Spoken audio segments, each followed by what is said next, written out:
Bonjour et bienvenue dans cette troisième partie de la formation Transmettre le feu de l'esprit. Alors, nous allons rentrer dans le détail des différentes façons dont la Bible nous montre pour transmettre le feu de l'esprit. Avant toute chose, je voulais vous rappeler que nos formations sont très riches, comme vous l'avez vu, en citations bibliques, principes spirituels et applications. Et en fait, vous ne pouvez pas en tirer véritablement des fruits dans vos vies si vous les parcourez simplement une fois. Donc, je vous recommande vivement de les regarder 2 à 3 fois pour bien vous imprégner de chaque principe spirituel. Ce sont des formations, donc il y a forcément beaucoup de principes spirituels à comprendre, à intégrer et à vivre. On va voir en 1 Corinthiens 2, versets 11 à 13. Car qui est-ce qui sait ce qui est en l'homme, si ce n'est l'esprit de l'homme qui est en lui? De même aussi, personne ne connaît ce qui est en Dieu, si ce n'est l'esprit de Dieu. Voilà les deux seules voies que nous avons. Soit nous faisons par notre esprit humain, l'esprit de l'homme, soit nous faisons par l'esprit de Dieu, et ce n'est que par l'esprit de Dieu que nous connaissons la volonté de Dieu. Par l'esprit de l'homme, nous savons copier sur les hommes. Nous comprenons en fait ce que font les autres hommes. C'est pourquoi on va encore évoquer ce véritable fléau de suivre une transmission strictement humaine, parce que, en fait, par notre esprit humain, nous avons l'habitude de faire ça. Or, nous n'avons pas reçu l'esprit du monde, mais l'esprit qui vient de Dieu, afin que nous connaissions les choses qui nous ont été données de Dieu, lesquelles nous annonçons non avec des discours qu'enseigne la sagesse humaine, mais avec ceux qu'enseigne l'esprit, appropriant les choses spirituelles à ceux qui sont spirituels. Et de façon très concrète, de façon très pratique, je vous ai déjà partagé que les formations homilétiques, telles qu'elles sont faites dans les formations en théologie, les formations homilétiques, ça veut dire les formations à la prédication, sont en fait juste des formations de techniques de mise en place de discours, techniques de découpage textuel, technique pour faire vivre le passage biblique en fonction du fait que vous vous retrouviez dans tel ou tel personnage. Alors, après, vous pouvez consulter ces formations, vous en trouverez notamment sur la page du programme détaillé de formation pastorale. Dans les cours PDF, il y a aussi,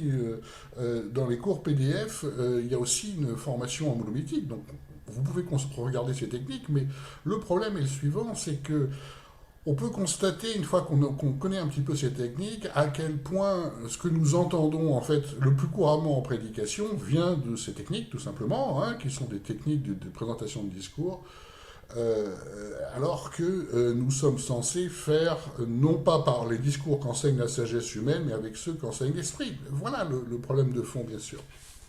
Donc, on va reprendre des exemples dans la Bible de transmission de l'esprit, qui est le thème de notre formation, pour avancer dans le concret.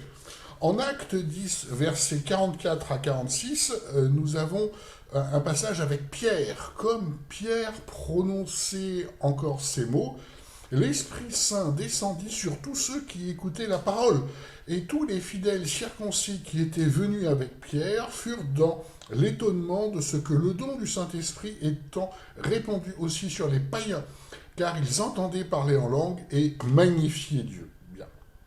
Donc, c'est un passage important parce qu'il nous montre en fait la façon la plus courante de transmettre l'esprit. On a parlé tout à l'heure avec Paul par l'imitation, par l'imprégnation en fait, imitation et imprégnation de l'esprit qui est en lui. C'est une façon de faire, mais la façon la plus habituelle est celle-ci. Pierre prononce ces mots sous l'inspiration de l'Esprit Saint, et l'Esprit Saint descend sur ceux qui écoutaient la parole. Et là, on le voit, il n'y a pas du tout d'imposition des mains, et ça tombe bien parce que pour transmettre le feu de l'Esprit, nous avons surtout à suivre véritablement ce modèle-là. Alors, pour bien comprendre comment Pierre en est arrivé à ça, on va remonter un peu plus loin, puisqu'on était en 10, 44 à 46, et on va remonter, alors toujours dans le chapitre 10, et versets 9 à 16. D'où ça vient en fait? Comment il a pu faire par l'esprit, hein, pour que justement l'esprit arrive sur les différentes personnes? Et on voit, c'est une fameuse vision. Or, le lendemain, comme ils étaient en chemin et qu'ils s'approchaient de la ville, Pierre monta sur la terrasse de la maison pour prier environ la 6e heure. Or, il eut faim et voulut prendre de la nourriture, et pendant qu'on la lui apprêtait, il tomba en extase. Alors, donc, ce qui est passionnant dans ce passage, alors on voit il y a une chute par rapport à la vision, on va en parler tout à l'heure, mais on voit il a eu faim et il a eu une vision sur le repas. Et c'est vrai que la façon dont Dieu parle, c'est aussi c'est intéressant dans ce passage-là, parce que c'est basé en fait sur ce qu'il fait au quotidien. Et il voit le ciel ouvert et une espèce de vase qui descendit semblable à une grande toile, tenue par les 4 coins, qui s'abaissait sur la terre, dans laquelle il y avait tous les quadrupèdes et les reptiles de la terre et les oiseaux du ciel. Et une voix s'adresse à lui, « Lève-toi, Pierre, tue et mange. » Mais Pierre dit, « Nullement, Seigneur, car jamais je n'ai mangé rien de souillé et d'impur. » Et la voix s'adresse à lui encore pour la seconde fois, « Ce que Dieu a purifié, toi ne l'appelle pas souillé, car cela se produisa jusqu'à 3 fois, et aussitôt le vase fut enlevé dans le ciel. » Alors, il se passe plein de choses dans ce passage. Pourquoi est-ce qu'il reçoit ça? Puisqu'il est habitué en fait à la tradition qui était classique à l'époque, de la tradition.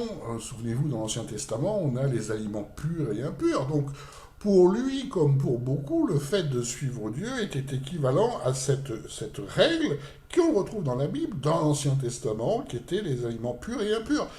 Donc pour pouvoir prêcher la libération par rapport à ça, la libération par le Saint-Esprit, il fallait qu'encore lui-même le vive, et la vision sert à ça. Alors, ce pourquoi il a cette vision sur toute la nourriture, et la vision se répète 3 fois, puisque c'est ancré en lui, c'est une habitude religieuse, effectivement, et pour qu'il soit convaincu, pour qu'il puisse transmettre l'esprit, il est très important, en fait, qu'il ait déjà cette vision-là. Alors, on va continuer un peu plus loin, en Acte 10, versets 19 à 20, et comme Pierre réfléchissait sur la vision, l'Esprit lui dit, « Voici les hommes qui te cherchent, mais lève-toi, descends, et va avec eux sans hésiter, car c'est moi qui les ai envoyés. » Donc là, on a une autre variante, qui est le message, qui révèle quelque chose, qui révèle en fait des hommes qui arrivent. Donc là aussi, c'est une façon classique qu'a de Dieu nous parler, il nous envoie par l'Esprit Saint un message direct. Et on continue en Acte 10, versets 34 à 35, et Pierre, ouvrant la bouche, dit, « En vérité, je reconnais que Dieu ne fait pas acceptation de personne, mais qu'en toute nation, celui qui le craint et qui pratique la justice lui est agréable. » Alors, pourquoi est-ce qu'il nous dit ça? Parce que la vision, effectivement, lui a bien dit, en fait, la volonté de Dieu et le Saint-Esprit s'adressent à tout le monde sans passer par les rites auxquels il a connu. Donc il ne pouvait prononcer cette parole inspirée qui était révolutionnaire à l'époque pour tout le monde et pas juste pour ceux qui suivent un rite qui était considéré comme un rite saint. Il fallait qu'il soit bousculé par cette vision-là. Donc, la première application qu'on peut voir, c'est que pour que l'Esprit Saint tombe sur les personnes, encore faut-il qu'il ait un message de la part de l'Esprit Saint et qu'il le reçoive lui-même. C'est un mécanisme qui semble logique et évident, mais en fait qui est très rarement appliqué en Église, alors qu'il le devrait. Je prends une application pratique de ça. Absolument toutes les formations que vous trouvez sur cette chaîne ont une base de vision ou de révélation. C'est Dieu qui m'envoie une vision particulière pour qu'à un moment donné, je parle pour lui, pour faire cette formation. Et c'est comme ça que ça marche. Hein.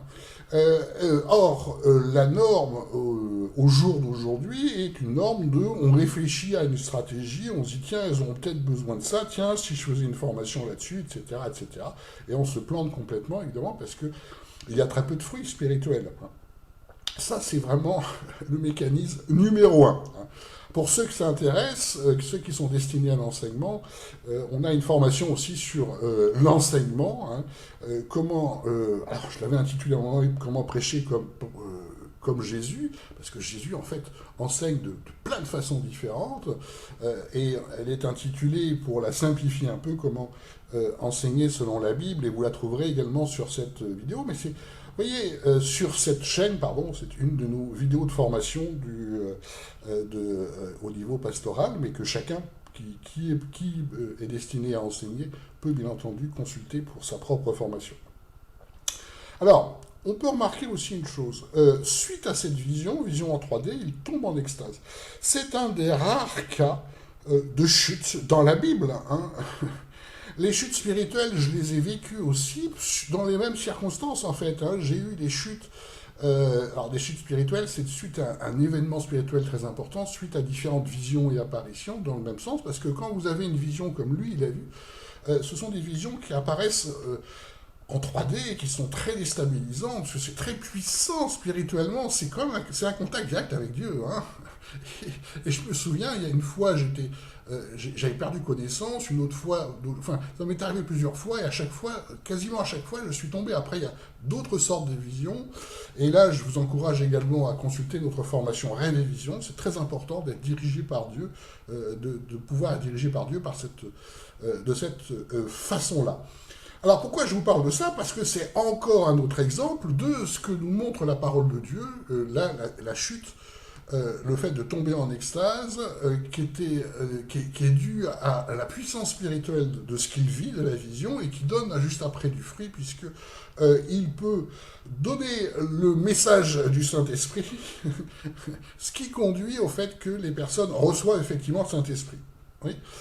Le problème, c'est que, comme vous le savez, dans beaucoup d'églises, la chute devient une norme. S'il n'y a pas de chute, c'est que ce n'est pas bien. Et là, ça ne marche plus du tout, puisque en fait, les cas de chute dans la Bible sont extrêmement rares, sont exclusivement liés aux visions, hein, et dans tous les autres cas, bien au contraire, la Bible nous prévient que dans les fruits du Saint-Esprit, il y a la maîtrise de soi. La chute n'est certainement pas quelque chose que l'on doit chercher en Église. Pourtant, on le voit tout le temps. Qu'est-ce qui se passe? Ce qui se passe, c'est que la chute, on est loin de le voir qu'en Église. Hein. On voit aussi des chutes dans tout ce qui est rite, dans beaucoup de rites païens, dans les trans, on voit beaucoup, dans les rites vaudous, on voit énormément de chutes, ça fait partie du rite vaudou. Hein. On voit aussi des chutes dans des concerts. Rappelez-vous, vous avez tous vu des images avec les Beatles qui arrivent et plein de femmes qui tombent dans les pommes. C'est une action émotive très importante.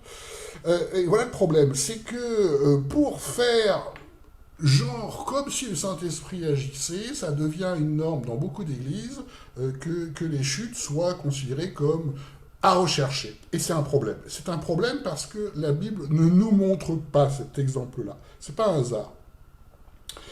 J'ai même vu sur cette vidéo des pasteurs, entre guillemets, qui faisaient des sortes de crocs en jambes ou des positions dans lesquelles ils faisaient tomber les personnes.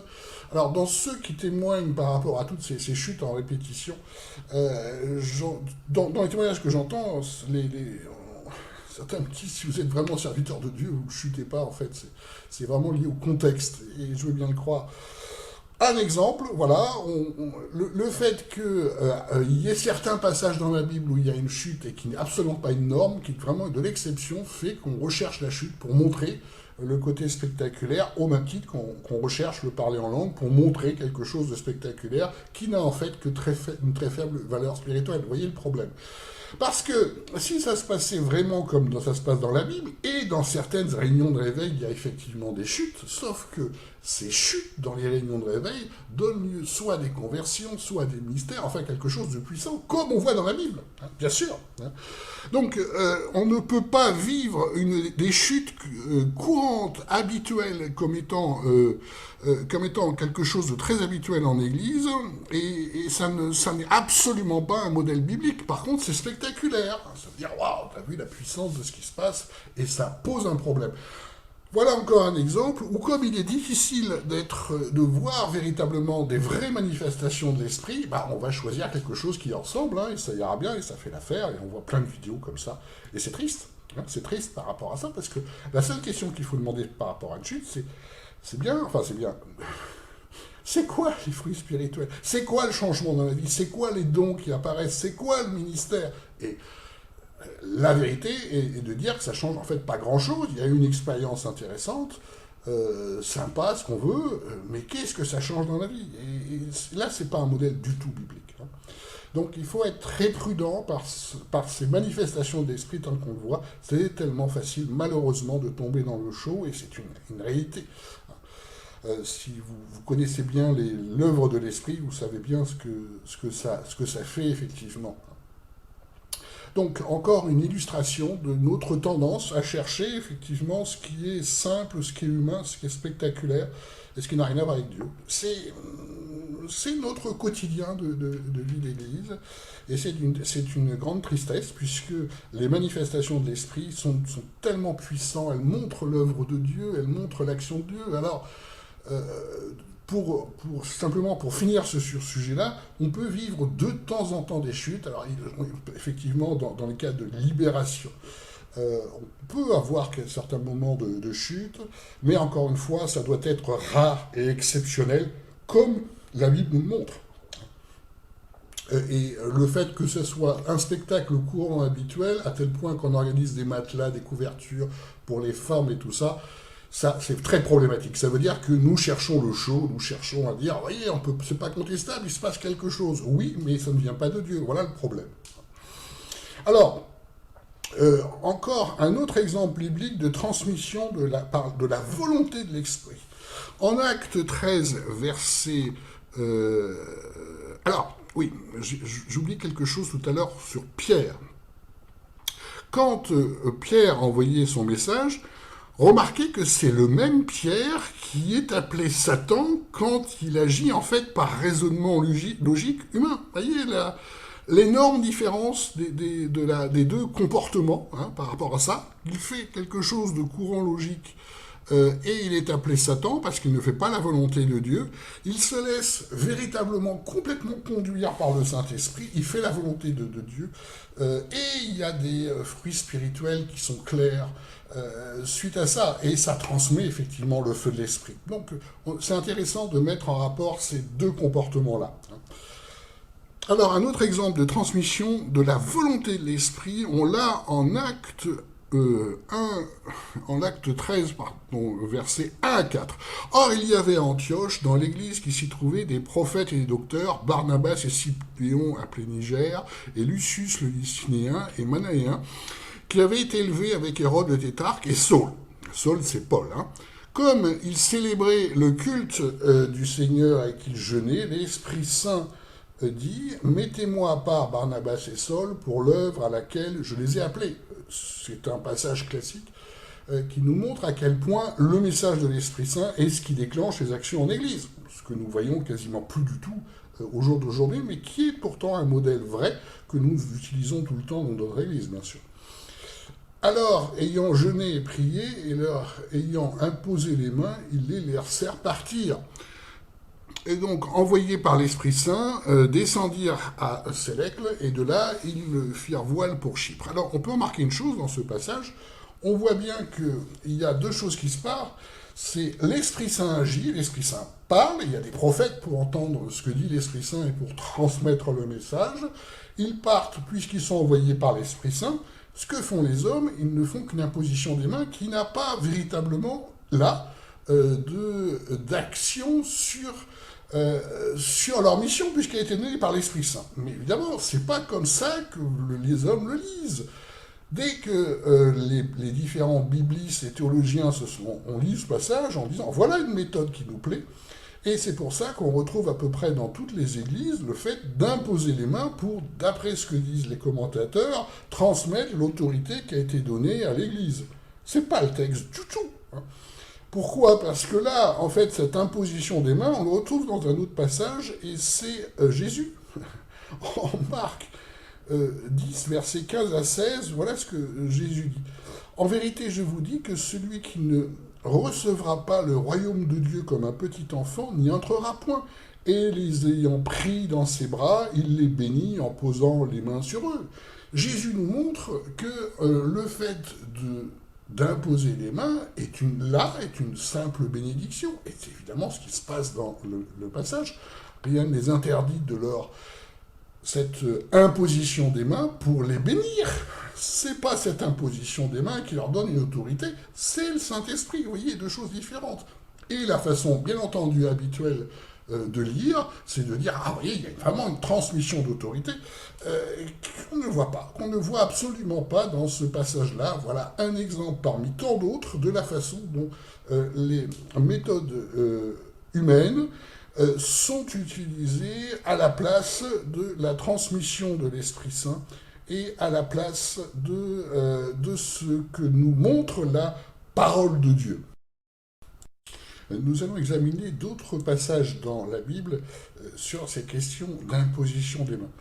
En 1 Timothée 4,14, il est dit « Ne néglige point le don qui est en toi, qui t'a été donné par prophétie avec l'imposition des mains de l'Assemblée des Anciens. » Alors, dans une autre version, la seconde 21, on a la même chose, ne néglige pas le don que tu as reçu, celui qui t'a été donné d'après une prophétie, lorsque le Conseil des Anciens a posé les mains sur toi. Donc, qu'est-ce qu'on voit dans ce passage? Et là, encore une fois, c'est le don qui est donné par l'Assemblée des Anciens, par une imposition des mains. Voilà ce qui commence à être interprété. Sauf que ce n'est pas en fait exactement ce que nous dit le texte. Le texte nous dit bien que le don a été donné par prophétie, en quelque sorte révélé par prophétie. Un prophète est venu et a détecté le don spirituel, et ça c'est tout à fait prophétique. Il est arrivé en même temps que l'imposition de main de l'Assemblée des Anciens, mais ça n'est encore une fois, le passage ne nous montre pas, absolument pas clairement, contrairement à l'interprétation courante, que c'est l'imposition des mains qui donne le don. Le don est donné par qui? Par le Saint-Esprit. D'ailleurs, vous voyez la tournure de ce texte, le don a été donné par qui? Pas par la imposition des mains, mais par la prophétie. Voilà ce que, dans les différentes versions, en fait, il y a la même version. En fait, quand on dit le don a été donné par prophétie, c'est-à-dire par prophétie, on savait que le don serait donné par le Saint-Esprit. L'imposition des mains, là, n'a été qu'un moment de révélation et pas une transmission de don. Alors, je vous rappelle que la Bible nous dit bien que le Saint-Esprit donne librement les dons à qui il veut. Hein. Il y a cette notion-là. C'est pour ça que cette question de transmission directe par imposition des mains, telle qu'elle est pratiquée dans à peu près toutes les églises, les bases bibliques, en fait, sont extrêmement faibles. Par contre, on comprend bien que ça donne de l'autorité à ceux qui imposent des mains. Ça, oui. Mais nous voyons assez peu ça dans la Bible, sauf en ce qui concerne les apôtres. C'est pour ça qu'on va étudier ça plus en profondeur. En 2 Timothée 1,6, nous avons « C'est pourquoi je t'exhorte à ranimer la flamme du don de Dieu que tu as reçu par l'imposition de mes mains. » Donc là, il y a bien, effectivement, le texte est très clair, il y a bien une transmission de dons par l'imposition des mains de l'apôtre. Ça, j'ai pas de problème avec ça. Alors, on peut aussi remarquer une chose. Je t'exhorte à ranimer la flamme du don de Dieu que tu as reçu. Ça veut bien dire que peu importe ce que tu reçois à un moment donné, les dons peuvent s'éteindre, l'esprit peut mourir en toi, il y a plusieurs passages là-dessus, et c'est ce que nous voyons le plus couramment. C'est pour ça que pour revenir avec l'exemple tout à l'heure du parler en langue, oui, on peut parler en langue à un moment donné, mais ça, en fait, ça ne montre pas ce que ça va donner par la suite. Vous voyez la difficulté de chercher des signes comme ça, alors que les signes les plus importants qui sont donnés dans la Bible sont des signes du type prophétie, c'est l'ensemble en fait des dons spirituels que vous pouvez retrouver. Il y a plein de dons spirituels. Là, effectivement, ce sont des signes de dons de l'esprit bien plus importants. Là, on peut se référer aux listes de la Bible, et sachant que les fruits spirituels dont on parle aussi en permanence, c'est bien en rapport avec l'évangélisation. Donc, on va prendre aussi un autre exemple. En Acte 8, versets 14 à 17, sur la transmission directe par imposition des mains, cependant, les apôtres qui étaient à Jérusalem, ayant appris que la Samarie avait reçu la parole de Dieu, leur envoyèrent Pierre et Jean, qui étaient arrivés prier pour eux afin qu'ils reçussent l'Esprit Saint. Car ils n'étaient encore descendus sur aucun d'eux, mais ils avaient été seulement baptisés au nom du Seigneur Jésus. Là, déjà, on voit qu'il y a une séparation entre le baptême au nom du Seigneur Jésus et l'arrivée de l'Esprit Saint. Ce sont deux choses différentes.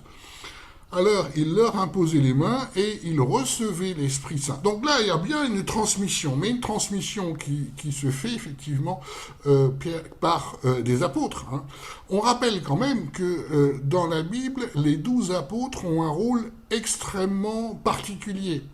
Pourquoi? Parce que ce sont les 12, et on retrouve les 12 noms des apôtres dans la fondation de la Nouvelle Jérusalem. Ça, c'est un des rares cas où, en fait, ce qui est spécifique aux apôtres qui ont fondé véritablement nos croyances, c'est quand même c'est un ministère apostolique. Ça ne veut pas dire qu'on ne peut transmettre aucun don par l'imposition des mains, c'est possible, mais ça ne doit pas être considéré comme normatif, hein, cette façon de faire par imposition des mains.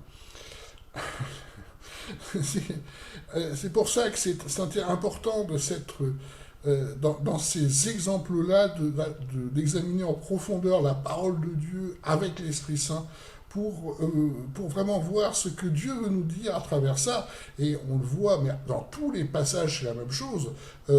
On finit par la tradition humaine, la tradition évangélique finit par retenir une petite partie du texte, souvent ressortie un peu du contexte, avec une sorte de méthode qui arrange bien humainement parlant, mais qui n'a rien à voir avec ce qu'est transmettre le feu de l'esprit. Donc, concrètement, oui, il est possible effectivement de faire une transmission de dons spirituels, mais ça n'est certainement pas normatif dans la Bible. Les impositions de main dans l'Église sont surtout liées, en fait, aux bénédictions, et c'est sain de penser comme ça. La façon de transmettre le feu du Saint-Esprit, c'est tout à fait expliqué dans plein d'autres passages. Le processus, en fait, en Romains 12, versets 1 à 2, « Je vous exhorte donc, frères, par les compassions de Dieu, à offrir vos corps en sacrifice vivant, saint, agréable en Dieu, ce qui est votre culte raisonnable. Ne vous conformez pas au siècle présent, mais soyez transformés par le renouvellement de l'entendement, afin que vous discerniez quelle est la volonté de Dieu, ce qui est bon, agréable et parfait. » En fait, pour véritablement vivre l'esprit, la première étape est bien entendu mourir. Hein. Mourir à nous-mêmes, mourir de ces idées du monde, mourir de ces organisations du monde.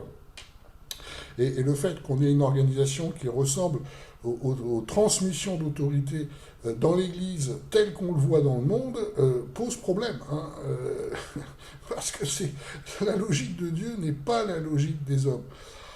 Toujours sur la question des dons, Romains 12, versets 6 à 8, « Or, ayons des dons différents selon la grâce qui nous a été donnée, exerçons-les, soit un don de prophétie selon la mesure de la foi, soit un ministère dans ce ministère, soit celui qui enseigne dans l'enseignement, soit celui qui exhorte dans l'exhortation, que celui qui le donne le fasse avec simplicité, celui qui préside avec zèle, celui qui exerce la miséricorde avec joie. » Donc on voit là les différents dons spirituels, sauf que les dons spirituels le plus couramment dans la Bible ne sont absolument pas liés, là comme en Romains 12, à une imposition de main quelconque, mais c'est bien l'Esprit qui donne directement. Et c'est ça, ce qui est normatif. Hein. Et c'est pour ça que je vous ai lu tout à l'heure le passage en Romains 12 qui parle d'offrir nos corps en sacrifice vivant, parce que le passage en Romains est fait en deux parties. Un, on offre nos corps en sacrifice vivant, on fait mourir justement notre logique humaine pour être un bon récepteur de l'esprit, puis dans un deuxième temps, nous avons les dons spirituels. Et ça correspond bien à ce que nous vivons. Hein. Avant que j'ai mon appel pour mon ministère, je suis passé par toute une série d'épreuves pour véritablement mourir par des idées du monde et pour que ce soit la pensée de Dieu qui m'habite et que je puisse après transmettre dans mon ministère et dire des messages de Dieu. C'est que comme ça que ça marche. Donc ça, c'est ça ce qui est normatif. Évidemment, comme on est humain, on adore les systèmes organisationnels, on adore tout ce qui ressemble au monde que nous connaissons, et bien sûr, on introduit plein de transmissions d'autorité humaine. Et ça, c'est tellement visible que comme nous ne voyons plus les esprits spirituels, il est tout à fait évident que c'est l'œuvre d'une organisation humaine et absolument pas la transmission du feu de l'esprit. On va prendre un autre exemple que tout le monde connaît. L'évangile de la prospérité fait des ravages dans les milieux charismatiques, mais pas seulement, hein, parce que même dans les milieux classiques, traditionnels, dans les milieux très rationnels, alors c'est pas présenté comme un évangile de la prospérité, mais l'argent est important, l'argent est un signe de bénédiction, et même si on n'a pas le déroulé exact de l'évangile de la prospérité, Dieu vous promet la richesse quelque part, on a quand même quelque chose qui ressemble également. Or, rappelez-vous, si vous avez un passage à retenir, ce que nous dit Paul, à quel point, effectivement, à quel point c'est un exemple de transmission du feu de l'esprit, voilà ce qu'il nous dit. Je ne dis pas en cela en raison de mon indigence, donc de ma pauvreté, car j'ai appris à être content de l'état où je me trouve, je sais être humilié, je sais aussi être dans l'abondance, partout et en toutes choses, j'ai appris à être rassasié et à avoir faim, à être dans l'abondance et à être dans l'indigence, je suis tout en celui qui me fortifie. Comment peut-on imaginer que les exemples des apôtres, qui sont des exemples très importants dans notre foi, qui, je le rappelle, ont tous fini exécutés dans le cadre de leur mission, et leur vie passée de maison en maison pour évangéliser, sans se soucier de tout ce qui est matériel, puisqu'ils partaient selon les commandements sans rien, pour être vraiment portés par l'Esprit, nous montre un exemple d'évangile de la prospérité. Par contre, ça remplit les églises, c'est évident. Hein. Quand vous expliquez que plus vous croyez à Dieu, plus vous allez gagner de l'argent, les églises sont pleines de personnes qui n'ont rien à voir avec les disciples de Jésus. Et donc, ils donnent de la quête et tout marche comme ça. Voilà un exemple que tout le monde connaît, mais pourtant qui est tellement fréquent.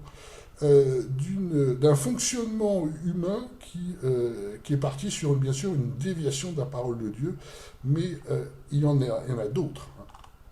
Donc, comprenons bien l'articulation dans la transmission du feu de l'esprit. On va partir en Matthieu sur deux passages importants.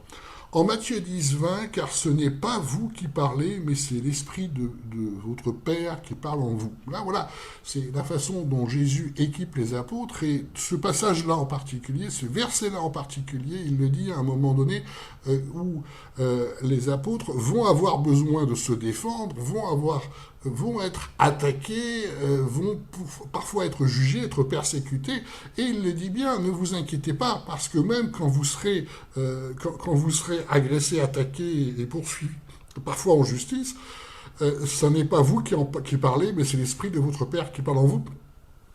Et voilà la meilleure façon de faire cette transmission du feu de l'Esprit, c'est de faire véritablement comme les premiers apôtres, c'est-à-dire d'avoir une vie consacrée véritablement à l'œuvre de Dieu, de faire sa volonté, de s'occuper des autres, de montrer la lumière de Dieu. Et vous voyez, rappelez-vous que les apôtres nous ont montré cet exemple de guérison. Nous vivons régulièrement des guérisons dans l'Église. C'est une des manifestations, effectivement, du feu de l'Esprit qui est importante.